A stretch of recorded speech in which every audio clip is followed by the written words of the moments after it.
Nyongera okubeera nga tembabuuzaako Fahad Pro UG emabega w'emizindalo okubeera nga tenkutuusaako embeera nga bw'etambula mu nsonda z'eggwanga yonna yonna saako n'ebweru w'eggwanga yonna yonna. A very good morning, a very good afternoon, a very good evening kijja kusinziira budde ki akatambi kano kagenda okubeera nga ate kakutuukirako na bwe kityo n'obuwombeefu obw'ekika ekyawaggulu nkusaba vidiyo eno beera nga ate oginsheyaringirako emirundi gyonna gyonna gy'osobola okubeera nga ate osheyaringirako oba oliawo yandibeera ey'omugaso eri omuntu ali eyo atamanyi kigenda maaso sinakindi omuntu wabamaze okubeera nga ate alaba vidiyo eno ayinza okubeera nga ate munaye ajjamu ebyokuyiga ku biki byogenda okubeera nga ate olaba mu vidiyo eno kakati omuwala ogwe mulengera mu bifaananyi awo yattiddwa nabeera nga ate asuulibwa mu lusuku lw'omuntu omu tekina kubeera nga ate kitegereka nsonga ki eyamuviddeko okubeera nga ate attibwa naye nga omuntu omu yabadde ayitaayita budde ndowooza bwabadde nga bwakumakya ng'ayitaayita bw'ati nabeera nga ate amulengera mu lusuku kwe kubeera nga ate akuba enduulu era ekyazze kwe kubeera nga ate abatuuze bakuŋŋaana ne babeera nga ate beerolerako ku biki ebigenda mu maaso abamu ku abo bamulabyeko bategereza omuwala ono ne baga omuwala ono ayinza okuba nga yooli gwe twalabako nnaku ngazi izo eyali azze okubeera nga ate akyalirako boyfriend we era nga bw'oba wetegereza omuwala ono ali in between 15 years to 18 years akyali mwana muto nnyo era nga ateeka okuba nga abadde akyalina mu ssomero so kibeere ekyokuyiga nti kakati munnaaye ensi eyongedde okubeera nga ate etabuka oba nga olina gy'ogenzeeko beera nga ate obaako gw'otegeeza nti ngenze mu kitundu bwe kito oba oli oba ofunye obuzibu omuntu oli gw'oba wategeezezzaako wagyoba walaze ayinza okubeera nga ate munnaaye afuna naye watandikira okubeera nga ate bakunoonya so nawe ekito bwe nakusabidde nti vidiyo gisharinge emirundi gyonna gy'osobola okubeera nga ate osharinga oba oliawo eyinza okubeera nga ate etuuka ku bantu be baba nga tebamanyi ki kigenda mu maaso ngenda kubeera nga ate nkuwa details olabe biki ebigenda mu maaso side ezo naye nga binaaba nkujjeeyo nina ensonga za Bobi Wine naye akutte wansi ne waggulu awanda muliro ayongera okubeera nga ate atuwa obukakafu nti abantu bangi nnyo abanene wano bemumanyi mu ggwanga Uganda ebyobugagga byabwe byo byamaze okubeera nga ate biwambibwa mu nsi nga America, UK era nga vidiyo nzina ngenda kubeera nga ate nzikuzanyira sako ne videos endala nnyingi nnyo tuula kalira likinga sharingirako abalala comment section ejja kubeera open abamanga olina ka comment kubeera nga ate okirira wansi awo beere nga ate okasuulawo tubeere nga ate of course tuwuliziganya embeera nga bwenaaba etambula subscribing abo bongo tetuna okubeera nga ate osubscribinga ka notification bell kakuoneko kajja kubeera nga ate kaku alertinga abulwe nabaddeese video ejja kubeera nga tefuna ka notification awo nti kakati kino kikipeesobola okubeera nga ate kigwawo tulina check ashirafu enamba z'essimu ziyitawo wansi abeera nga ate omunoonyaako obeere nga ate weetereza mu bulamu ajja kubeera nga ate akujjanjaba bakozesa maanyi ga duwana kurani side eno endala Habibu airport pickup nabo balinyo okubeera nga ate bakukima ku kisaawe n'okutuusaayo nena gyondagala okubeera nga ate otuuka mu budde nkomawo namawulire amalala mangi nnyo tebaawo abantu banange naye mukama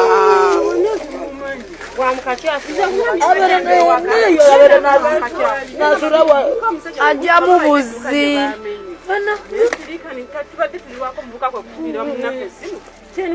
twagala okwebaza ttiimu zaffe mu diaspora n'abali wano nammwe ababeera ku social media ne mu expose nga bino ebintu nze nga mbagamba nti tweet gy'okola oba Facebook post gy'oteekayo munaye tekoma ku ggwe egenda wala so bano abantu babataddeko nati n'ebyobugagga byabwe byonna ne biwambibwa omanyi abo ebyobugagga bwabwe biri bweru kuba bamanyi time yonna tubatwala emisinde naye ate naye gye bapulaningi okuddukira kati gye tusoose naye ne tuggalawo n'ebyobugagga ebiwambibwa amayumba gabwe ne bizinesi zabwe ne ziwambibwa ate tekikoma ku bo wabala kigenda ku bakyala baabwe kigenda ne ku baana baabwe abaana baabwe abasomera eyo n'abakolera eyo bonna bonna baali ku nnyonyi eddako enkeera okukomawo e Uganda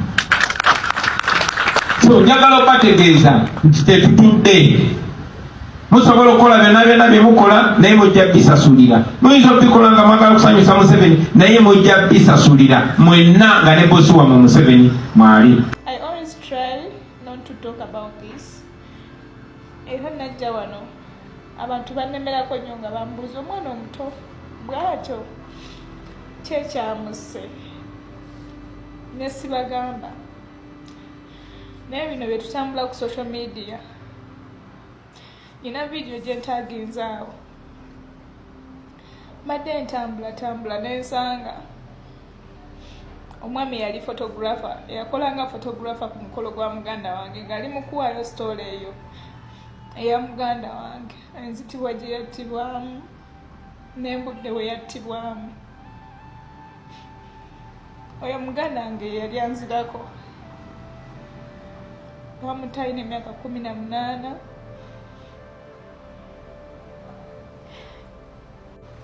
bamutayina emyaka 18 nina ensonga lwaki saavaayo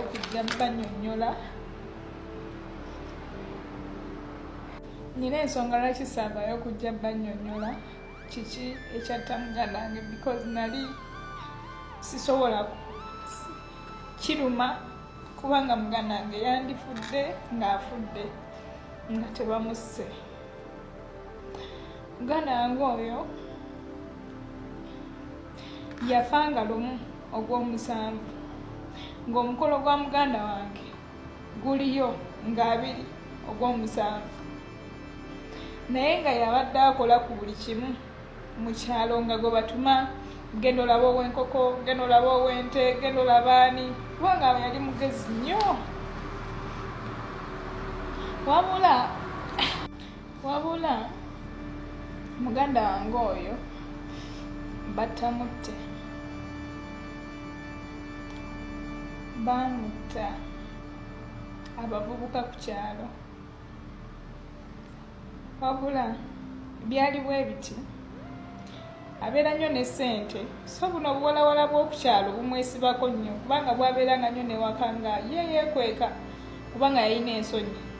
Yalina emyaka 18 naye nga waliyo omuwala gwe yali asoma naye nga bamuyita Gina, naye nga wetumugamba mbu naakwana Gina ng'akaaba. Ku myaka egyo yalina ensonyi, naye waliwo akatawuni akali okumpi n'ewaka. Yagendawo okugezaako okumalirawo ku budde mukadde akakawungeezi. Yali ali awo, omuvubuka yali akwana omu ku bawala baali bamwesibako kuba baali bangi n'abamusinga emyaka, kuba yanoganga emmwanyi nga tosobola mukubira $50 ku myaka gye yalina, ng'aba n'obusente bwe ate ng'agaba nnyo obusente bw'aba alina ng'asobola okugulirayo omuntu sooda. Kati ndowooza oli yakwana akawala ne kamugamba kaagala muzeeyi kubanga twamweyitiranga muzeeyi. Muvubuka n'asalawo n'akyokooza muzeeyi, yamusanga ali mu kuzannya puulu. Muzeeyi oyo yali anzirako, n'aggyamu emipiira mu puulu. Omuvubuka oyo yajja n'agikanyuga. Muzeeyi nga tamanyi bintu bya kuyomba, n'amubuuza kati emipiira ogyemu gyaki? N'amugamba oyagala kulwana. N'amugamba naawe okimanyi tonsobola wetugamba kulwana. N'amubuuza oyagala lwana. N'amugamba kale ggyayo emipiira ogimpe, bw'oba osobola bw'onkuba tulwane, bw'onkuba nga ngiggyayo, bwe nkukuba ng'ongiggyayo. Abalwana bwe balwana, muganda waffe n'akubaani, n'akuba omuvubuka. Muganda waffe yakuba omuvubuka n'aggyayo emipiira. Kati ne basigala nga bamuyeeya ku kyalo, bumwewagawaga, mutabani wa Franka teyakubye biki. Kati munnange mu kwewagawaga, mu kubeera nga bamuyeeya, n'asenguka kaalaawo. Yasengukira mu wiiki emu. Wiiki ey'okubiri waliwo kapate ku kyalo. Kapate akali ku kyalo muganda waffe n'agenda ng'era omuvubuka bw'ogenda ku bukolokolo yali graduation. Bwe yagenda buli obuwala ye byatamanya nti nno n'obuwala bwe bwali bukozesa oli effujjo, ne bujja ne bumusaba sooda kuba bw'alina buganda bwabwe obuto. Bw'ojja ne bumusaba sooda yalina ssente ng'ali mu kunywa kaloko buumu kubanga n'omu ku botuuka omutta kaloko buumu ng'akalina. N'abagulira busooda. Bwe yabugulira busooda bumugamba tuwerekereko. Ko ye bwe mumaliriza okumukolo ngamba werekera. Ng'abuwerekera aba atuuka mu makkati g'ekkubo. Oli bwe yalwana naye ajja n'obavubuka abalala nga bangi. Bamubuuza abawala obatwala wako ye nti bangambye bawerekereko. Kekiwala obuuza waaki? Obuwala bumugamba obuuza waaki? Bangambye mbawerekereko. nga muzeeyi talina tabbu ye ng'abawerekera mu kudda ng'abo bawerekera abavubuka ne bamuteega baali mbunga 7 ne bamukuba ne bamutta bamukuba ne bamwasa ensigo ne tumuddusa mu ddwaliro bwe twamutuusaayo saafa kama n'amutwala tetwalina kyakukola kuba twamuddusa mu ddwaliro mu bwangu naye dda yabula bwe baamukuba baamukubiranga wano ndowooza kubeera nga avaamu omusaayi basesemu omusaayi omusaayi guva mu nnyindo n'akulugguka n'agenda ku nju y'omuntu n'atuula kabalaza eyali mu kikeeyo kati ababaawo ku nnyumba be bazuuka ku makya ne bamulaba naye nga bamukubanga ku ssaawa 10 nga ssaawa 5 mukaaga awo ne bamugjayo ne bamutwala mu ddwaliro bwatyo bwe yatugenda muganda wange mwabadde bambuuza sitole bwatyo bwe yafa tukuze waka wonna nga tetuziikangako nze siziikangako mwana wa maama oba wa taata ye yasooka pozi taata waffe omuto gwe nali nziiseeko naye nga tetuziikangako ngewaffe wonna tetuziika ng'abantu baziika ku kyalo muganda waffe yali yeesunza omukolo gwa muganda waffe bwato n'atagutuuka nako naye nga yakubanga ennyumba ebifaananyi buli kadde kubanga baali bateekako langi endala biki nga bwatuweereza kuba yalina smartphone talina smartphone baba bati abavubuka abo ne bamazaamu muganda waffe omusubi kati nsanze photographer ali mu byogerako ng'agamba omukyalo oli yali strong biki n'aleetera obbanyumiza sitole eyo naye mukama abamutta twabateeka munda mu kkomera naye tekimala mukama yamanyi luliba olwo nange muganda wange nja mmusanga naye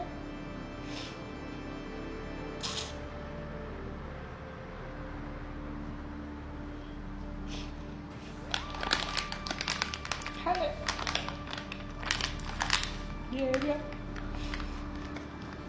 yagenda takyayinza kudda singa kale bamuwamba ne basaba ssente mbunaku bwaffe ne tuzinoonya ne tuzibawa kale byebyo buli we neebaka nga ngendako bakamusabira mukama mumuze mirembe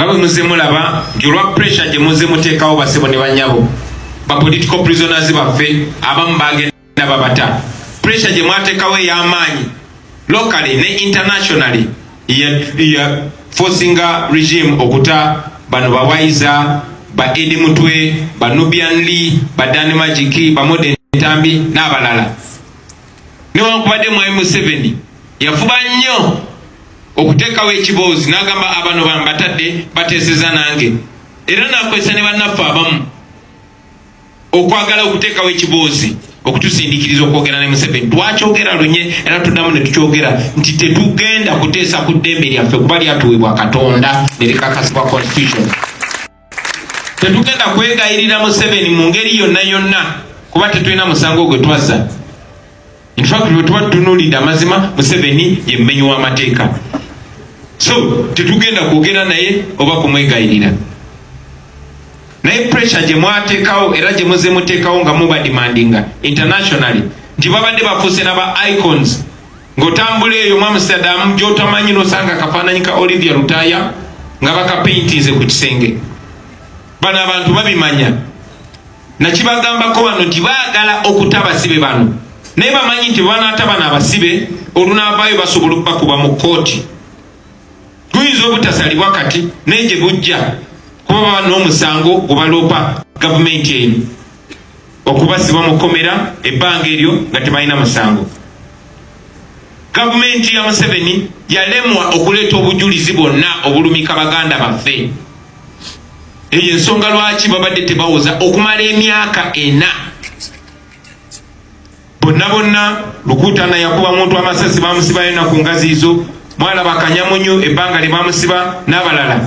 Abakozi b'ebikolobero bonna nga kwotadde n'ababbi b'amabaati bonna babasibayo abamu ssaawa abamu nnaku. Naye baganda baffe kubanga baavaayo ne bawagira opposition ne bawagira Kyagulanyi babasiba ebbanga eryo lyonna. Ne bwe baatuuka nga batuuse ku kisenge nakibagamba nti ino gavumenti eyagala bata ebeewonye kuba mubatuuse mu bulago.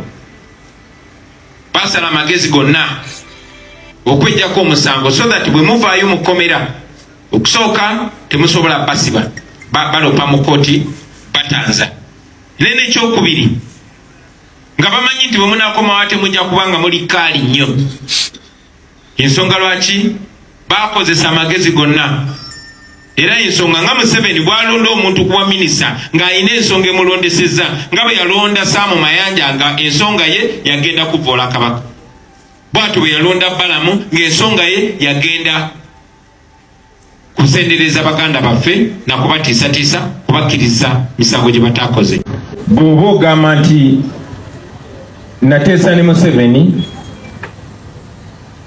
namuwaaki kubanga mu kuteesaganya twandibadde tuteesaganya nga mugamba mpa abasibe tuwa abasibe baffe neffe tumuweeki. Bwe tuba twateesa naye natuwa abasibe ffe twamuwaaki kubanga mmwe kennyini abaali balemerako nti tutwogere naye ne tugaana mwe ne mugenda ne mwogera naye mwe mwanditubuulidde. Naye era nga bwe ŋŋambye nti singa twateesa ne Museveni okuta abantu baffe kati akirewo ali mukomera bamusiba ensonga zizimu ez'ekisirusiru buyekera bamukutte n'ebisosongolo by'amasasi bamukutte n'ebbaagi z'amagye n'ennyota z'amagye n'ebirala. Bobi Wine ali mukomera muganda waffe Sami owa Mighty Family artist naye ali mukomera. So yoyo gwe twateesaganya naye. Ebigambo bino byonna nkyogeddeko nti tulina bannaffe bangi tukuze tumanyi ba opposition newankubadde babadde batulaga signals ez'enjawulo. Era oyo kabyogera y'obuzibu bwaffe bwava nti twagala okwogera ne Museveni. In fact mumwetegeeza mu programu yemu yagambye kaakati ekiddako okukwata ffe ekiddako okukwata Bobi Wine kubanga bali be basiba bamulumiza nti emisango gye bakkiriza eyabatuma. Ate Bobi Wine alina okukwatibwa yeyateesaganya ne Nakyemalira. Nja bajjukiza nti bino byonna beyogereddwa ku radio ki? Ku radio ki? Ntaddeko. Kale nno singa CBS yali esobola nange okumpita kuba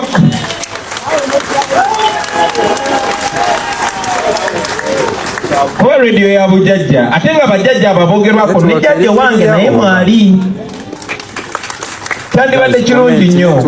Otherwise abantu bajja tandika okugira ba radio y'abajjajjaffe nga propaganda radio ng'omulimu gwayo kusiga bulimba. Kubanga obanga buli week oleeta omuntu ng'asiga bulimba nga topic ebeera NUP naye nga toyinza kuyitayo yadde n'omukulembeze wa NUP n'omu ayogerere NUP mpozi abo abaagulwa betwatwala mu parliament ng'aba NUP ne babagula kati omulimu gwabwe konjera NUP naye bwe wabeera nga programu ekwata ku NUP n'abakulembeze baayo omuli Kyagulanyi naye nga Kyagulanyi toyinza muyita oba abalala oba mufumbira ebyo gambikomyawo. I have a strong message to those our colleagues still in prison that we are still standing with you. We do not criticize you for weakening because we know what you're going through. We even understand people like Sanya, who are coerced and intimidated that unless they come out and put on NRM t-shirts and start praising General Museveni, they won't get their freedom.